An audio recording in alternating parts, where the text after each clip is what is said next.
কাশ্মীর ইস্যুতে ভারত পাকিস্তানের মধ্যে সম্পর্ক আরও একবার বারুদের স্তূপে দাঁড়িয়েছে। 22 এপ্রিলের ঘটনার জের ধরে দুই দেশের সরকার প্রধান নরেন্দ্র মোদী এবং শেহবাজ শরীফ যেভাবে পাল্টাপাল্টি সিদ্ধান্ত নিচ্ছেন, তাতেই উপমহাদেশের শান্তি আজ হুমকির মুখে।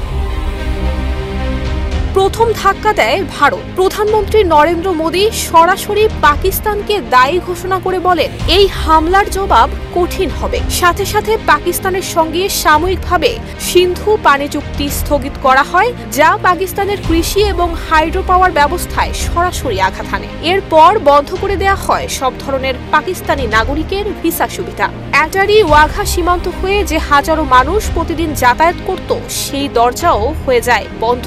এতেই শেষ নয়, ভারত পাকিস্তানি কূটনীতিকদের বহিষ্কার করে এবং ইসলামাবাদের নিজস্ব দূতাবাস স্টাফ কমিয়ে আনে। পরিস্থিতি যেন ধীরে ধীরে এক ঠান্ডা যুদ্ধের চেহারা নেয়। শিয়া বাটার ও ভিটামিন ই সমৃদ্ধ lily glam beauty soap. Lily, always beautiful. পাল্টা জবাব দিতে দেরি করেনি পাকিস্তানও। শেহবাজ সরকারের পক্ষ থেকে প্রথমেই ভারতীয়দের জন্য সব ধরনের ভিসা স্থগিত করা হয়। এরপর দুই দেশের মধ্যকার দ্বিপাক্ষিক বাণিজ্য বন্ধের ঘোষণা আসে। পাকিস্তান আরও এক ধাপ এগিয়ে ভারতের এয়ারলাইন্সের জন্য আকাশসীমাকে বন্ধ করে দেয়। সবচেয়ে ভয়ঙ্কর পদক্ষেপ আসে এরপর। পাকিস্তান 1972 সালের সিমলা চুক্তি সাময়িকভাবে স্থগিত ঘোষণা করে, যা এতদিন দুই দেশের মধ্যে শান্তিপূর্ণ আলোচনার ভিত্তি হিসেবে কাজ করত।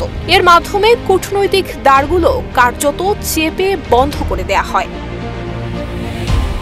এখন প্রশ্ন উঠেছে, এই পাল্টাপাল্টি নিষেধাজ্ঞায় কারা সবচেয়ে বেশি ক্ষতিগ্রস্ত? উত্তর, সাধারণ জনগণ। যারা চিকিৎসা, পড়াশোনা, ব্যবসা কিংবা আত্মীয় স্বজনের সঙ্গে যোগাযোগের জন্য দুই দেশের মধ্যে যাতায়াত করতেন, তারা এখন বন্দী হয়ে পড়েছেন রাজনীতির বেড়াজালে। বিশ্লেষকদের মতে, এই উত্তেজনা যদি এখনই নিয়ন্ত্রণে আনা না যায়, তাহলে একটি পূর্ণাঙ্গ সংঘাতের দিকে এগিয়ে যাচ্ছে ভারত পাকিস্তান। আর সেই যুদ্ধের মাসুল গুনতে হবে পুরো উপমহাদেশকে। নুসরাত জাহান মেহেক, ঢাকা পোস্ট।